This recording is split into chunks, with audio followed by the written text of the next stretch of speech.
Not all readings are going to resonate with the collective, but I strongly suggest that this video is going to go over 3 minutes. Click the link at the bottom. This isn't a sales gimmick, but on YouTube, I can post the longer version of the video. I'm going to be doing an Aztec Oracle reading. We are doing a corn kernel reading, and we're doing a Mayan Tarot reading today. So what's going on in the collective here? Firstly, we've got a kernel reading, and this is very interesting because I see the small letter G, and I see a large letter J. I also see a scorpion that is looking up to the cosmos, and scorpions stand for defense, protection, and symbolize the venomous aspects of life, but also the healing qualities of life. I also see a woman here. Here's her head. There's her arm making an offer, and here is her silhouette, which is a dress. That's how I know she's a female, and she's looking up to a male figure. In addition to that, I see something flying overhead through the sky in a straight path, and here is a circular object at the end of this tail. At first, I thought it was a kite, but after doing my research on the Tsitsi Mime, I recognize that it is a star passing overhead, and I'm going to tell you why this is so important in 1 second. I also see a long stalk and some type of buds, like a flower buds or some type of harvest. Usually when I do readings, I've got this circular mat here because I keep it there to gauge my lot casting. When I throw runes, when I throw staves, when I throw corn kernels, the middle being the present, the past, the future here, underlying issues, distant future, etc. But in this case, I'm seeing that there has been abundance and that there will continue to be abundance in your future, and things are going to go well, but there is a moment of huge chaos. And let's get into the reading right now. Firstly, the Tsitsi Mime are thought to appear every 52 years. 52 years in the Aztec calendar symbolizing a century. When this happens, people will climb onto a mountaintop, shut off all the lights, and they will watch a very special star crossing across the sky. And if the star crosses unabated across the sky, it suggests that the world is not going to end. But if it doesn't cross across the sky, it suggests that the world will end. So whatever's going on in your life, in your relationships, etc., things are going to settle just fine. But what is more importantly is to stay tuned for the remainder of the tarot reading, and let's get into how impactful these Tsitsi Mime are, because it's going to resonate very clearly with what is going on in the collective right now, especially with this trial that's going on. So for you and the trial, because there's a heavy-duty energy fluctuating around the collective, and what's going on in the trial is also reflecting what's going on in your personal lives at this time. Stay tuned. So now that we have passed the 3-minute mark, let's get into the Tsitsi Mime and how powerful this deity is represented in the collective at this time. So the Tsitsi Mime, they're associated with women, female deities, according to Aztec mythology.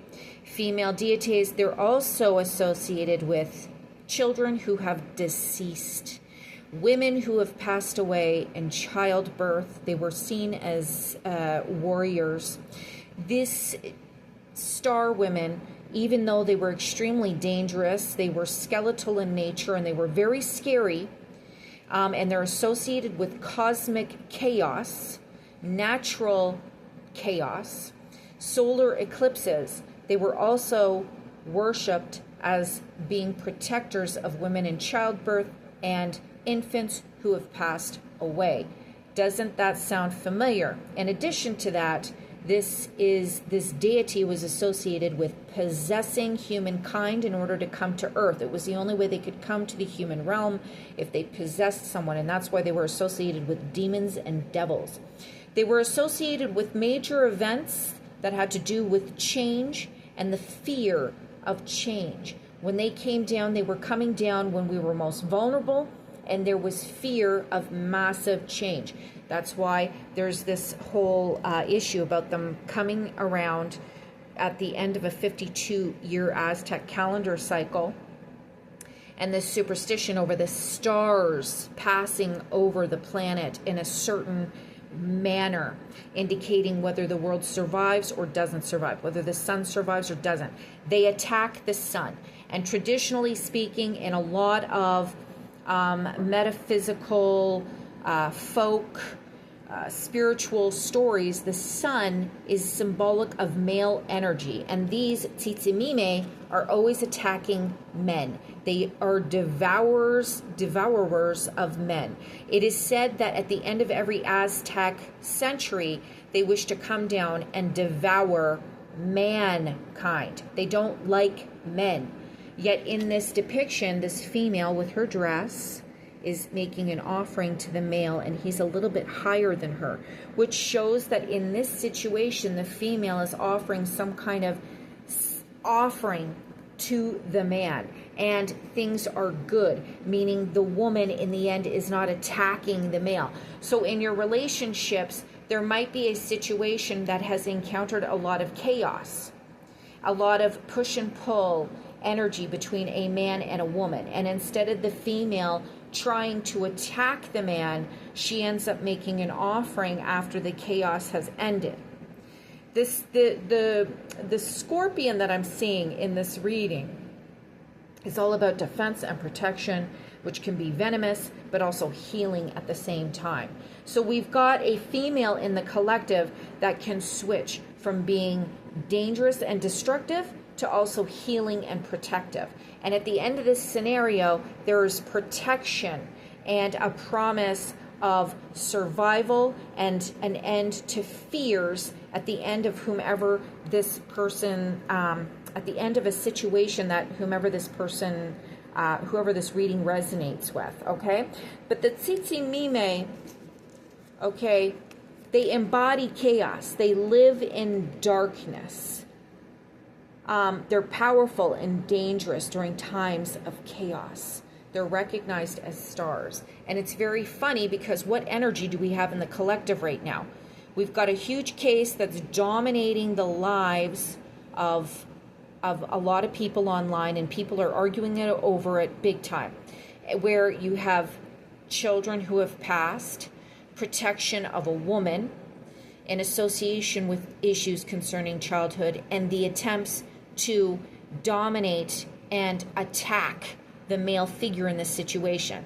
And based on this reading, I am seeing that this case is reflecting other things that are happening in society today. So many of you in the collective are finding yourselves in situations where you are opposing the men in your life, the men that you are close to, and you are blaming them for chaos and destruction in your lives, when in reality, this reading is suggesting that you should not be fighting, and it is a negative energy, a demonic energy that is there to create chaos, to take out the light in your life, and you must see through this energy so that you don't end up in a situation like Lindsay Clancy and Patrick Clancy, where you are fighting to the absolute death of your situations. You're no fighting. So you are being instructed to recognize the destructive forces that are trying to take over your relationships at this time with the opposite gender, sex, etc., also with other things that are going on in your life. You're being instructed to be defensive, to protect, but not to be destructive and venomous with your words and with your actions, okay? So you've got to see what's going on. Now we're moving into the part of the reading. So we've got number 9 of Wands. And I don't know the technical terms for these cards because I ordered them online and I was supposed to get a booklet and the entire thing's in Russian. Anyhow, so the 9 of Wands, okay? This is about defense, boundaries, protecting oneself. But you are being instructed based on the emergence of this tsitsimime, you must protect everything that you love, both male and female in your life. No divisive forces should be permitted into your situation, okay? And then we get the Ace of Wands, passion, desire, start new, get away from the chaos, okay? Then we have the 6 of Cups, nostalgia, memories. Remember what it is that makes you happy. Remember who the people are that you love. And then take a rest from the madness in your life. Take some reprieve. Do some self-care. There is an end coming to this chaotic cycle in your life. And then at the end of that, you can withdraw, meditate, gain peace in your life. Think about what it is that you need to change within yourself. But also remember, this is symbolic of the hermit. The hermit lights the darkness. And what are the tsitsimime all about? They like to live in the darkness and attack the light. Okay? And the hermit lights the way forward. This is your job. If you're feeling overwhelmed, take the break. Defend what's important. Don't let chaotic forces divide you from the people that you love. The hermit is going to guide you through the darkness. You are ending a destructive cycle. You are ending a cycle where you are defending and setting so many boundaries around yourself that you are divided from the very people and things that you care about. The hermit is there to light the way so that you can collaborate with people in your life that love you, that care for you, and move forward. Look off into the horizon. Wait to receive your blessings. You don't have to remain in a state of withdrawal forever. You don't have to be fighting and defending forever. There is a place in your life where you were happier with people that you loved, and you are being encouraged to reunite with the people that care about you.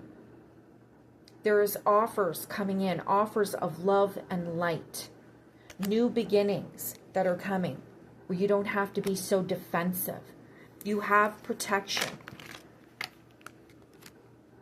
It doesn't have to be a fight or flight situation in your life. You do not have to employ destructive forces of nature to protect yourself at this time. The person in your life that you have been dealing with is not your enemy. I also picked up the Page of Sun, okay? 11 stands for the Page of Pentacles. There is an offer coming your way. There is a new and fresh beginning coming your way. And remember, I had seen this woman and it looked like she was making an offer. So it could be the female in this situation making a positive offer after a period of aggression with her male counterpart.